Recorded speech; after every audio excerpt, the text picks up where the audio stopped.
Hello everyone, it's Leo, and it's time to talk about episode 43 from Tropical-Rouge Precure. Episode 43 was a showstopper to me.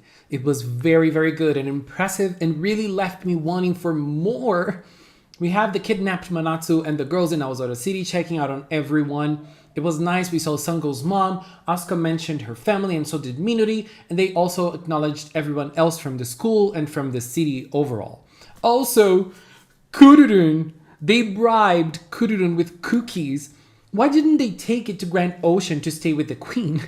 Maybe they were scared of the sea dangers, so it would make sense since they can't hide Kururun in the aquapot because the aquapot is broken.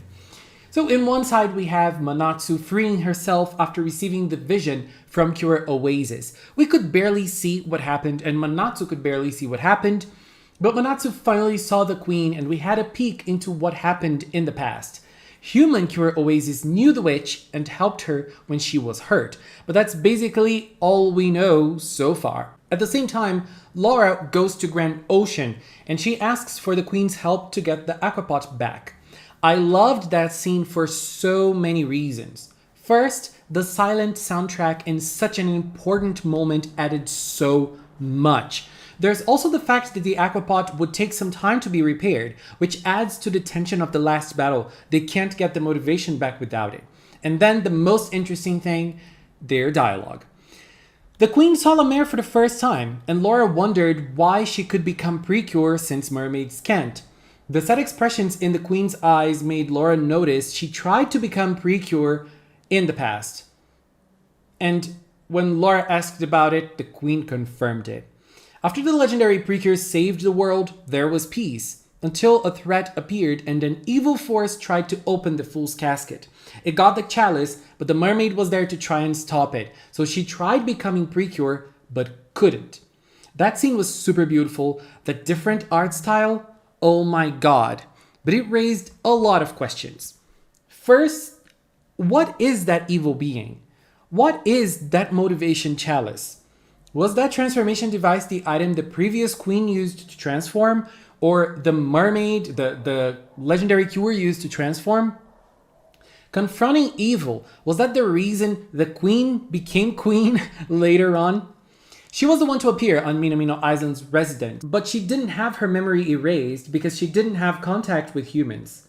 But at the same time, she doesn't even know if her memories were erased in the first place.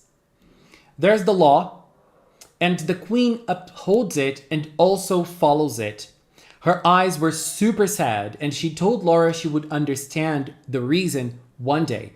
I love the drama and how serious this part of the story is. And she also says that Laura will want to erase her memories. At this point, we don't know if the legend of the legendary cure is real or not. Since the start, we were told that human girls become cures after bonding with a mermaid. But now we know it's a tale, it's a legend. But the queen herself doesn't even know its origins. But now she kind of knows the truth because the legendary cure appeared to her and told her her story. And she ends up telling Laura about the origins of the legendary cure. So at the same time we have Manatsu, and I love the tone shift. That Laura scene with the queen was super serious, and then we have Manatsu wandering around the witch's mansion. It was super fun and super tropical. And you know, her putting on lipstick before that, it was amazing. When she came into Shongiri's room and casually asked for their actions, I loved that so much. Her and Elda's little interaction was awesome too. Elda hiding the doll she pretended to be when she met Manatsu was also a great detail.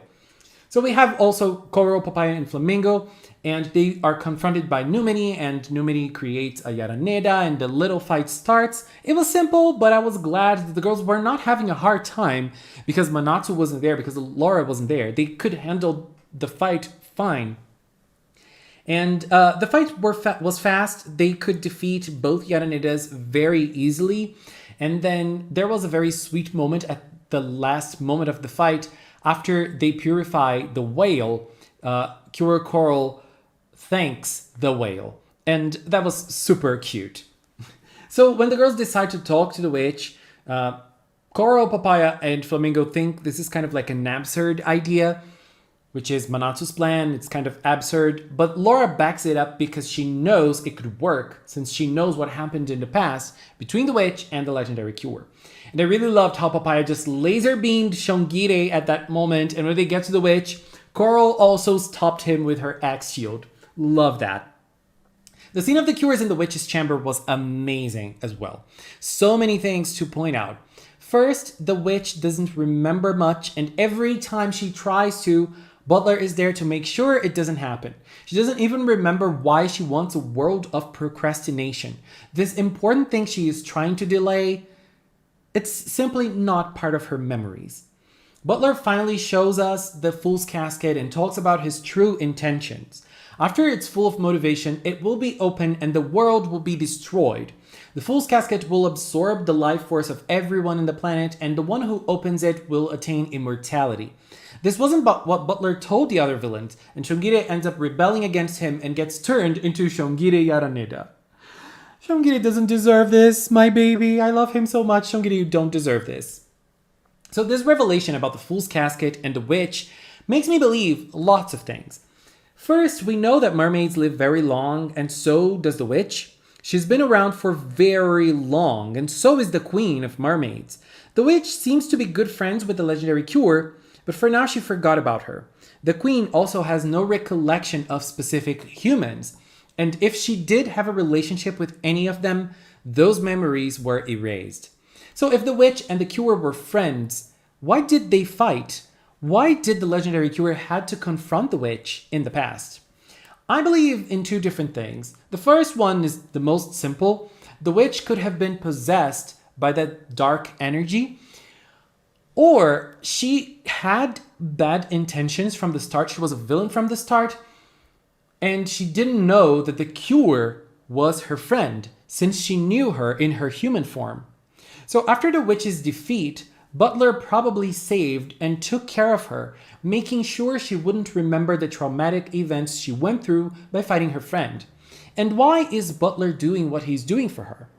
I believe Butler isn't doing this out of villainy. Instead, he is doing this out of love. Twisted, sick love. He loves her so much he's able to kill everyone in the world and grant her immortality. He loves her so much he tries his best not to get her in contact with the truth, because the truth would make the witch suffer. He loves her so much he would turn one of his own into a monster so they wouldn't go against what he has in mind for the witch. That's obviously a theory of mine. And now, why do mermaids have to forget? That law is there to protect the mermaids. But why? Because mermaids have a very long life, and humans don't. If mermaids are friends with humans, they will see their beloved friends dying, one after another, while their lives continue. Countless friends left behind by the relentless power of time. That's obviously another theory of mine. And so this is basically how I felt while watching this episode. Lots of things come to mind. This was great. I feel like it lacked in animation, but that was the only thing I have to say, a bad thing I have to say. Plot-wise, it was great. I feel like it brings so much, and it's like setting everything up so well for the finale.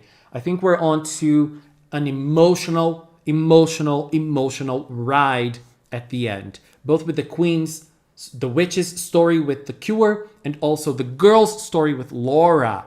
Because Laura, what will she do? What will she choose? I'm curious, and I'm very curious about everything. Oh my god, I just loved this episode so much. How did you feel about this amazing episode from Tropical-Rouge Precure? You know, I loved it, so I really needed to share this. Oh my god. Anyways, guys, I just want to take this little time to thank the members of the Magical Cinnamon channel. Thank you so much for believing in Magical Cinnamon and for supporting me. And if you've watched up until now, thank you so much as well. Thank you so much for watching, and until next time, bye-bye!